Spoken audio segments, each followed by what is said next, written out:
الحمد لله وكفى وسلام على عباده الذين اصطفى أما بعد فأعوذ بالله من الشيطان الرجيم بسم الله الرحمن الرحيم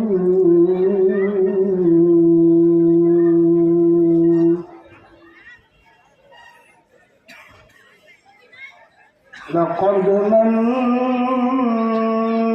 الله على المؤمنين إذ بعث فيهم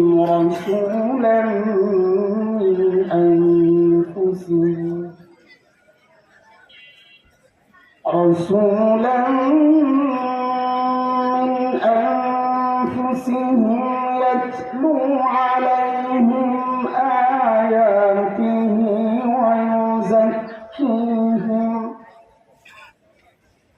ويزكيهم ويعلمهم الكتاب والحكمة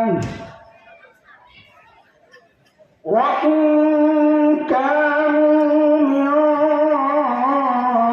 قبل لفي ضلال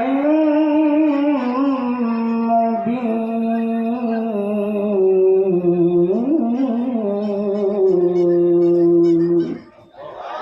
آمنت بالله صدق الله العلي العظيم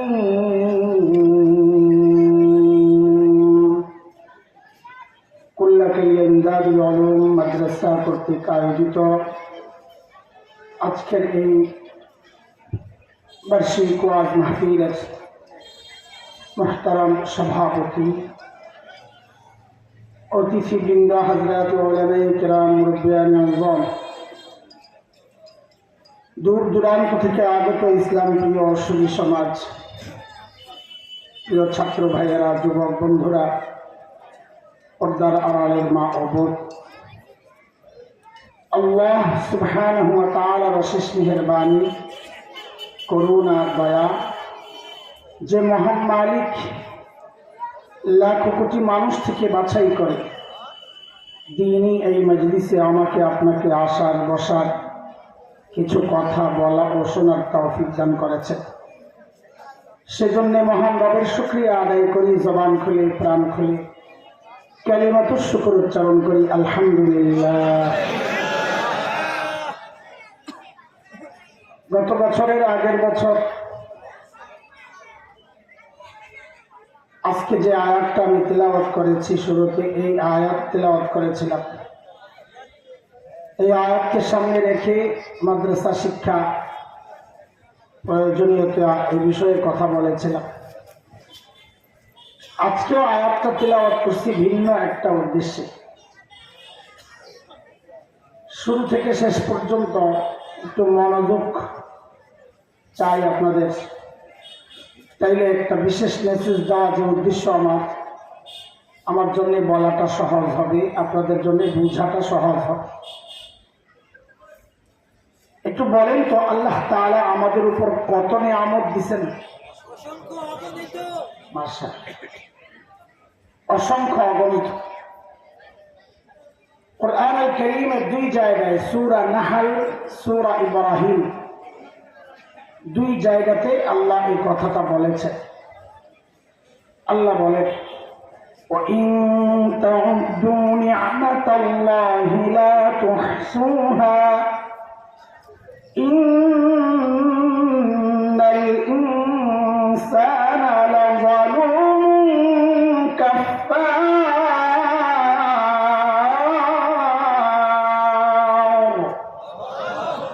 আল্লাহ বলেন বান্দা আমি তোমাকে এত এত নিয়ামত দিছি, যদি গণে শেষ করতে পারবা। এই জন্য আমরা জবাব যা দিছি ওইটাই সহি, অসংখ্য, অনেকে বলেন অনেক, অনেক না, অনেকের শেষ আছে, অনেকের অনেক, এটারও একটা শেষ আছে, কিন্তু অসংখ্য অগণিতের শেষ নাই। আল্লাহর নিয়ামত আমাদের জন্য অসংখ্য অগণিত, গণে শেষ করতে পারবো না। আচ্ছা বলেন তো আপনারা, এই সমস্ত নিয়ামতের মান, মূল্য, মর্যাদা এক না বড় ছোট আছে? কথা বলেন। সব নিয়ামতের মর্যাদা এক না। যেমন একটা উদাহরণ দিয়ে একটা দেখি, যদি আপনাকে একটা অপশন দেওয়া হয়, দুইটা অপশন, যে হয় তোমার কল্লাটা দিয়ে দিবা আর না হয় মাথাটা দিবা, হাতটা দিবা, তো কোনটা দিবেন? কল্লা দিবেন না কেন? কারণ আপনার কাছে হাতের চেয়ে কল্লার মূল্য অনেক বেশি। তো বোঝা গেল সব নিয়ামত মর্যাদার দিক থেকে, মূল্যের দিক থেকে এক না, বড় ছোট আছে, তাই না? আল্লাহ আমাদেরকে যে সমস্ত নিয়ামত দিচ্ছেন, এই নিয়ামতের মধ্যে বড় নিয়ামত কোনটা? কোন কোন নিয়ামত বড় বড় নিয়ামত? এটা বোঝার জন্য মুফাসসিররা কিছু মূলনীতি দিয়েছেন আমাদের সামনে। এর মধ্যে একটা মূলনীতি এমন, যে সমস্ত নিয়ামতের ক্ষেত্রে আল্লাহ শব্দ মান্না ব্যবহার করেছেন, মান্না, মান্না এমন্য মানে খোটা দেওয়া। যে সমস্ত অনুগ্রহের ক্ষেত্রে আল্লাহ খোটা দেওয়ার শব্দটা ব্যবহার করেছেন, আচ্ছা এটা বুঝেন আগে। আমরা যখন কাউকে খোটা দিই, ছোট অনুগ্রহের খোটা কেউ দেয় না, যদি বড়টা থাকে তো বড়টারই দেয়। যেমন মনে করে কাউকে আপনি 100 টাকা দিচ্ছেন, ওই ব্যক্তিকেই আপনি 1 লক্ষ টাকা দিচ্ছেন। এখন যখন খোটা দিবেন তখন কি বলবেন নাকি এই তোরের একদিন 100 টাকা দিছিলাম, এটা বলবেন? কি বলবেন? কোনটা বলবেন? 1 লক্ষ। খোটার সময় মানুষ বড়টা দেয়। আল্লাহ তাআলা যে সমস্ত নিয়ামতের ক্ষেত্রে এই খোটার আরবি যে শব্দটা এটা ব্যবহার করেছেন, তো মুফাসসিররা বলেন বুঝতে হবে ওই নিয়ামতগুলো আল্লাহর দেওয়া অন্যতম শ্রেষ্ঠ নিয়ামত। এটা একটা মূলনীতি। যেমন সূরা হুজুরাতের শেষ আয়াতের আগের আয়াত, আল্লাহ এমনই একটা বড় নিয়ামত সম্পর্কে বলতেছেন। আল্লাহ কি বলেন? يمنون عليك أن أسلموا قل لا تمنوا علي إسلامكم بل الله يمن عليكم أن هداكم للإيمان إن كنتم صادقين।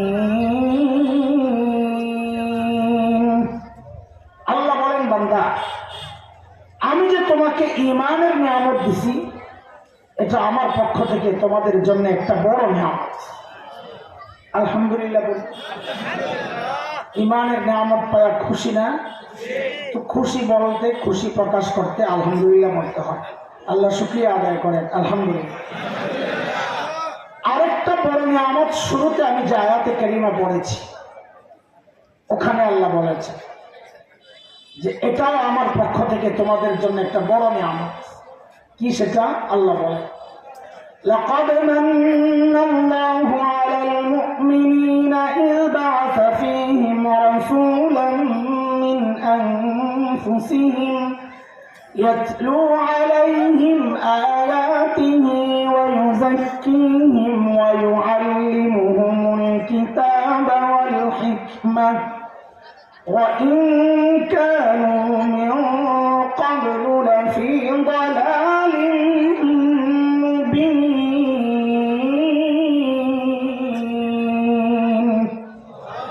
আল্লাহ বলেন, বান্দা আমি যে তোমাদেরকে আমার শ্রেষ্ঠ রসুলকে রসুল বানায়া তোমাদের জন্য পাঠাইছি, এটা আমার পক্ষ থেকে তোমাদের জন্য অন্যতম একটা শ্রেষ্ঠ বড় নিয়ামত।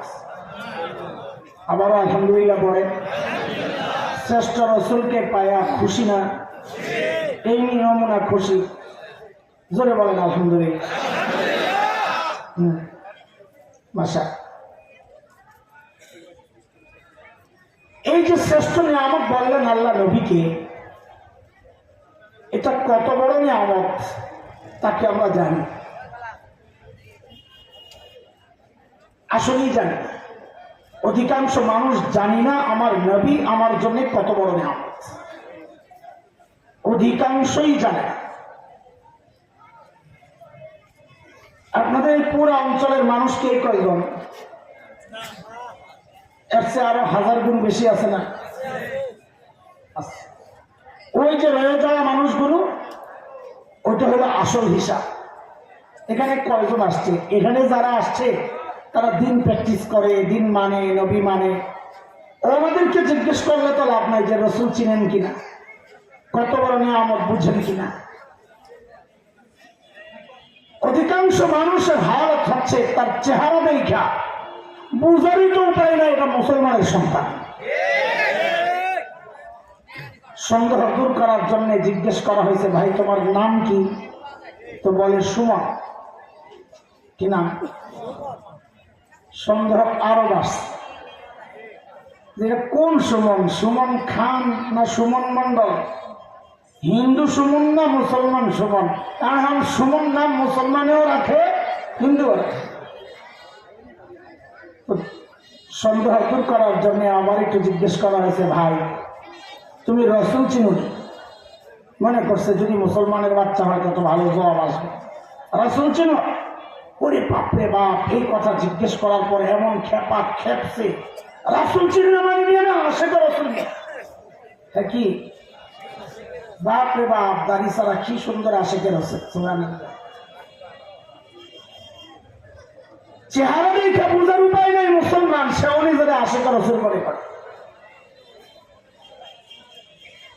এই যে মুখে বললো আশেকে রসুল, অথচ বাহির বোঝা যায় না, এটা একটা উদাহরণ। শুনে ছোটবেলায় আমরা যখন ছোট ছোট তখন দেখতাম, এখন যেমন হিফজুল কোরআন প্রতিযোগিতা হয়, আমাদের ছেলেরা আন্তর্জাতিক পুরস্কার ছিনায় আনে, প্রতি বছরই 2-4টা ফার্স্ট হয় আন্তর্জাতিক প্রতিযোগিতা। আমাদের সময়ও এরকম প্রতিযোগিতা হইত, পুরস্কারও আসতো। কিন্তু তখন হযরত ফেসবুক শরীফ ছিল না বলে প্রচারণা পায় না, এখন যেমন প্রচারণা পায়। তো ওই সময় একজন বড় ফেভারিট হাফেজ ছিলেন আমাদের বড় ভাই, ফরিদাবাদ মাদ্রাসায়। ওনার বাড়ি ছিল নরসিংদী, কারি নুরুল্লাহ ভাই। এখন কাতারে এক বড় মসজিদের ইমাম। কারি নুরুল্লাহ ভাই ইসলামিক ফাউন্ডেশনে তো বাছাইটা হয়, ওখান থেকে একজনকে সিলেক্ট করে বিদেশ পাঠানো। তো এই বাছাই প্রতিযোগিতা কারি নুরুল্লাহ ভাই প্রায় প্রথম হইতেন, কিন্তু ওনাকে পাঠানো হইত না। পাঠানো হইতো কাকে? পরের যারা, তাদেরকে। কেন? কারণ কারি নুরুল্লাহ ভাইয়ের একটা শারীরিক প্রবলেম ছিল, উনি একটু কাঁপতেন এরকম। এখন আন্তর্জাতিক পরিমণ্ডলে যায় কাঁপাকাঁপি করলে দেশের বদনাম হবে, এজন্য ওনারে পাঠানো হতো না। তো একবার নাকি বাছাই প্রতিযোগিতায় অংশগ্রহণ করার জন্য গেছে, তখন বিচারক প্যানেলে আমাদের সাবেক বাইতুল মুকাররমের খতিব ওবায়দুল হক রহমতুল্লাহ আলাইহি ছিলেন বিচারক প্যানেলে। তো খতিব সাহেব পুরান মানুষ, নুরুল্লাহ ভাইও প্রতিযোগী হিসাবে পুরান মানুষ, সবাই চিনি। তো খতিব সাহেব নাকি জিজ্ঞেস করতেছেন, নুরুল্লাহ আগের মতো তুমি কাঁপনি? কাঁপাকাঁপি বন্ধ হয়েছে না আগের মতো কাঁপো? আমার হাত আর মুখের দিকে তাকানো লাগবে, নাইলে জবাব বোঝা যাবে না। তো নুরুল্লাহ ভাই নাকি জবাব দিচ্ছেন, হুজুর আগের মতো কাঁপি না। আগের মতো বলেন, আগের মতো? আমার হাত কি করতেছে, মুখ কি করতেছে, আর বলতেছে, যেটা বলতেছে এর সাথে হাত মিলে, যেটা বলতেছে এর সাথে মাথা মিলে। এখনকার আশেকের রসুলদের হালত ওইরকম হয়ে গেছে। মুখে বলে আশেকের রসুল, কিন্তু চেহারা দেখে বোঝার উপায় নাই এটা আশেকের রসুল। মুখে বলে আশেক রাসূল, চুল দেখা বোঝার উপায় নেই এটা আশেক রাসূল। ও যদি আশেক রাসূল হইতো, নবীর সুন্নাত দিয়া জীবনকে সাজাইতো, ও যদি আশেক রাসূল হইতো, নিজের বিবিকে হিন্দি সিনেমা নষ্টা ভ্রষ্টা নর্তকী বেশ্যাদের পোশাক পরাইতো না। ওটা ঠিক কিনা বলে না? আপনারাও কি ওই মার্কে আশেক রাসূল না আসলেও নবী চিনেন? চিনেন চিনেন চিনেন। আজকে তো আমরা চিনি, চলেন আবার চিনবে? আগ্রহ আছে? আগ্রহ না থাকলে কথা বলা যাবে। আছে আগ্রহ? হ্যাঁ হ্যাঁ, চলেন আজকে আমরা একটু নবী চিনি ইনশাআল্লাহ। ঠিক আছে ইনশাআল্লাহ, চলে। দেখে বৈশা বৈশা এই মিঠা মিঠা আলাপ করা আমার কাজ না। একটা মিশন নিয়ে আগাই, একটা টার্গেট বানাই শুরুতে, ওই টার্গেটকে টার্গেট করে আগাইতে থাকি। প্রথম প্রথম মনে হবে যে রসালুর আলাপ চলতেছে, মজার মজার ভালোই লাগে। নবীর আলোচনা যত ঘাটাঘাটি হয় ততই মজা লাগে, কিন্তু এটাই চূড়ান্ত কোনো বিষয় না। বিষয়টা একটু বুঝা নেই, তাহলে বুঝতে সহজ হয়। ছোট্ট বাচ্চাকে নিয়ে গেছে মেডিকেলে, ডাক্তার বুঝছে তার ইঞ্জেকশন দেওয়া না। ছোট বাচ্চা ধুইলে ইঞ্জেকশন দিলে চিৎকার শুরু করবে, চিৎকার চেঁচামেচি। তো ডাক্তাররা কি করে, ওর হাতে একটা খেলনা দেয়, একটা চকলেট দেয়। ওই চকলেট খায়, খেলায় মজে। ডাক্তার ওদিকে আস্তে আস্তে ইঞ্জেকশন রেডি করে।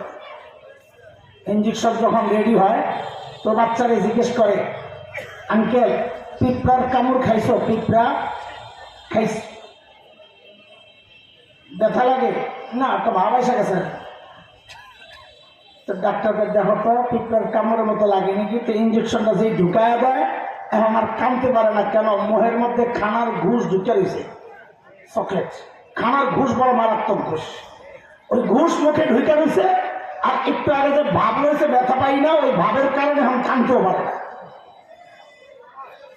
আমিও শুরুতে অনেক সময় পর্যন্ত আপনাদেরকে চকলেট খাওয়াইতে খাওয়াইতে আগে আপনারা যে চকলেটে মজবেন, আমারও ইঞ্জেকশন রেডি হবে। দেখবেন গেছেট করে সময় মতো ইঞ্জেকশন ঠিকই ঢুকায়। বুঝে আসছে? বয়ানের ধাপ বুঝে আসছে? চলেন নবী চিনি নাকি দেখেন, একদম মনোযোগ লাগবে। আমি মনে হবে যেন ভাষা ভাষা কথা বলতেছি না, কথা গভীরে সূক্ষ্ম।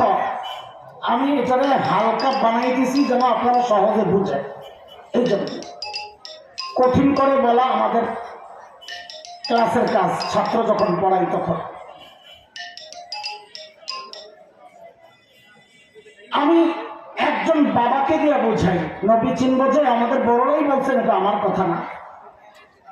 এই উদাহরণ যেটা দিব, এটা যত বেশি বুঝবেন নবী চেনা তত সহজ হবে ইনশাআল্লাহ। একজন বাবা, ঢাকাইয়া বাবা, আমার বলতে সুবিধা হয়, অনেক সম্পদের মালিক। অনেক তো বুঝেন টাকা পয়সার অভাব নাই, জানেও না কত টাকা। বলেন তো টাকাওয়ালা মানুষ ঠান্ডা না গরম? টাকার একটা গরম আছে না? আরে আমি তো পকেটে টাকা না থাকলে মনটা মরা মরা হয়ে যায়। অনেক সম্পদের মালিক। আর বলা ভাই গুড়াগার আছে, গুলো আসস, বিশেষ করে মাদ্রাসা নাই, মাদ্রাসা বলা ভাই নাই, পিছনে যাবে মাইক খাওয়ান দরকার। সামনে বইব, ভালো করে শুনবো, বুঝবো কথা কেমনে বের করতে হয়, শিখবে আস্তে আস্তে। আগ্রহই নাই পড়া। অনেক সম্পদের মালিক,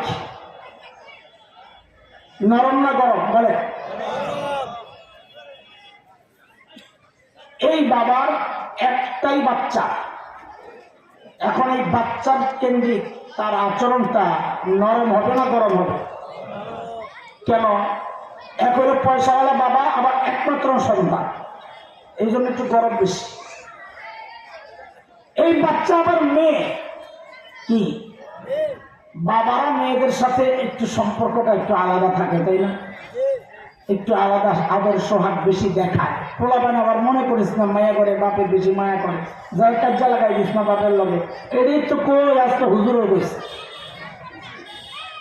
দাদা তুমি তো বাহিরে কত জায়গায় আদর পাও, তোমার বোনটা তো দুনিয়ার সব জায়গায় যায় আদর নিতে পারে না। তুমি যখন বিয়ে করবা শাশুড়ি বাধ্য হইয়া তোমার আদর করবে, আর বোনটার যখন বিয়ে হবে শাশুড়ি আর ননদের খোঁচা খাইতে খাইতে অপ্লাস্টিক হবে। এই জন্য বাবা একটু আগের থেকে আদর করে দেয়, এটা হিংসা করো না।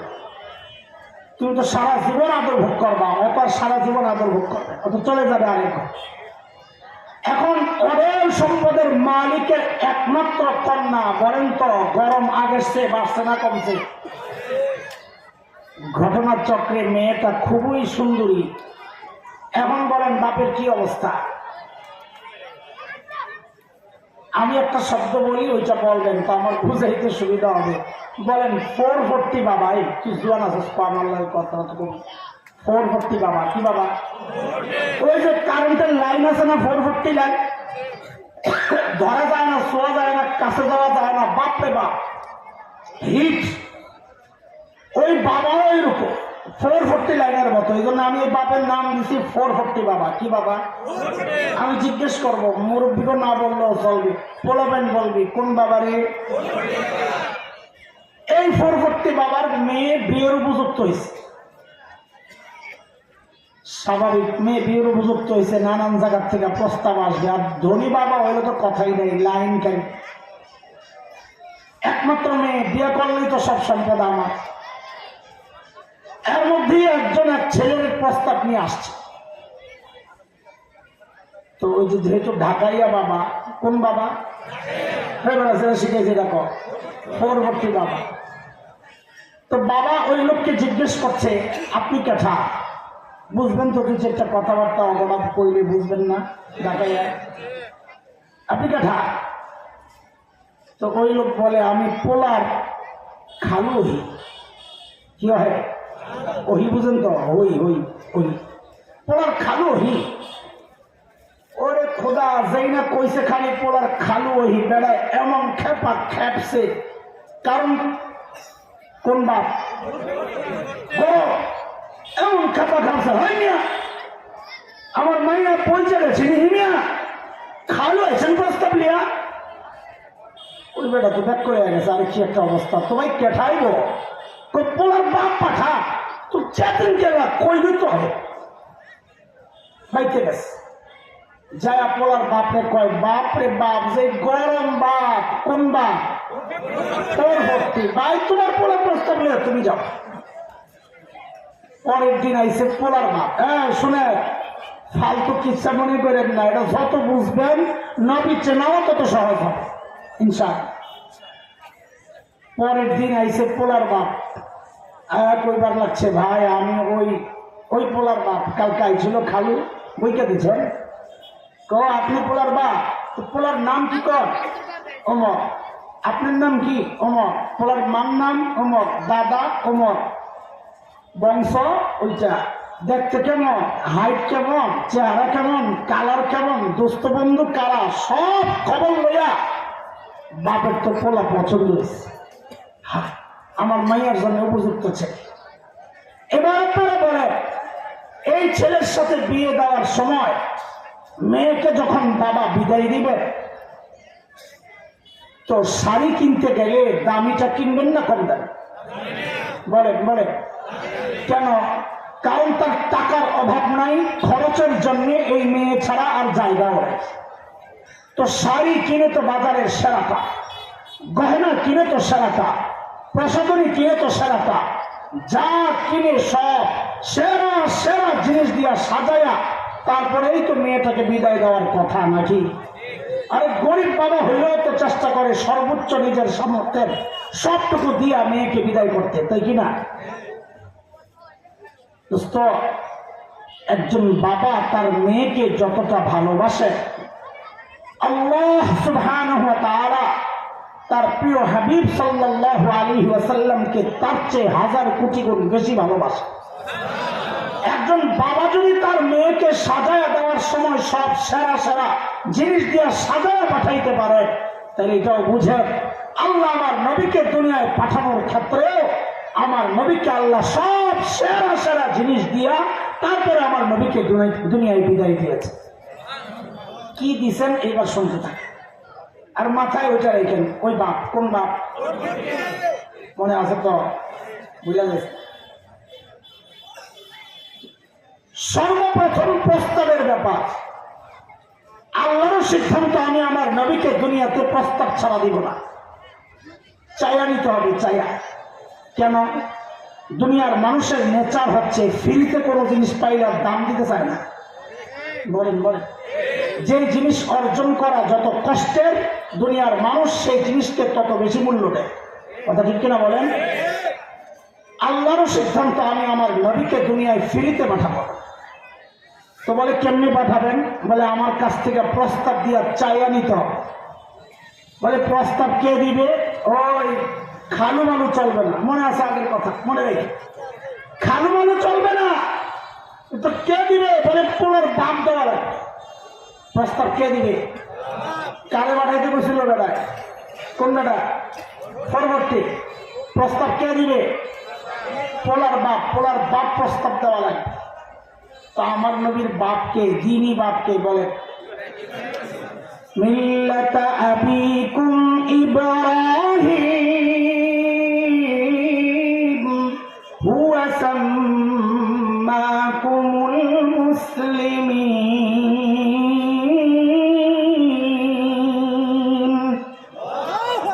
খলিল ইব্রাহিম যখন বাইতুল্লাহ বানান, আল্লাহ খলিলের দিলের মধ্যে ওই কথা ঢেলে দিয়েছেন, খলিল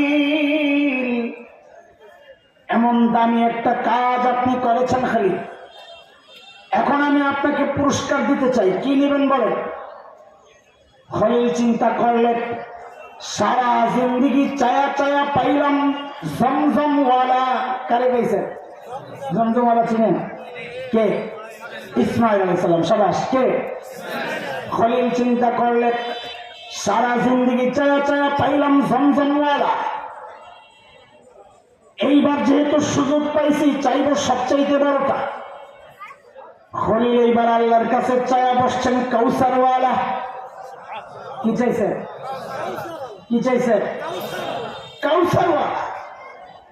দেখে আমি যাই বলবো ইনশাআল্লাহ সব কোরআনের কথা, তবে শুরুতেই আমি আয়াত পড়া তারপরে ব্যাখ্যায় যাব না। আমি আগে ব্যাখ্যা দিয়া এরপর আয়াত ঠিক করব, তা আপনাদের জন্য বোঝাটা সহজ হবে। খলিল আল্লাহর কাছে প্রস্তাব পাঠাইছেন, কি বইলা? রব্বানা ওয়াবাস ফীহিম রাসূলান মিনহুম ইয়াতলু আলাইহিম আয়াতিক আয়াতিকা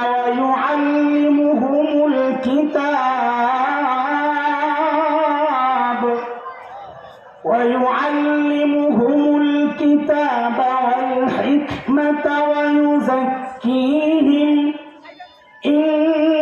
ইন্নাকা আনতাল আজিজুল হাকীম।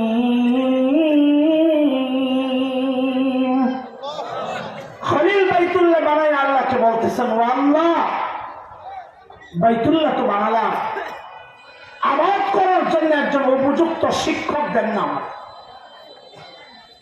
তাই প্রস্তাব পাঠাইছেন কি? জোরে বলে, জোরে বলে। খলিলুল্লাহ। বলেন, আমি যেমনি বলি এমনি বলেন, তো আপনাদের শুনতে মজা লাগবে, আমারও বলতে মজা লাগবে ইনশাআল্লাহ। বলেন, প্রস্তাব পাঠাইলেন কে? আবার বলেন, প্রস্তাব পাঠাইলেন কে? পাশে কিন্তু বসা জবিহুল্লাহ। জবিহুল্লাহ কি?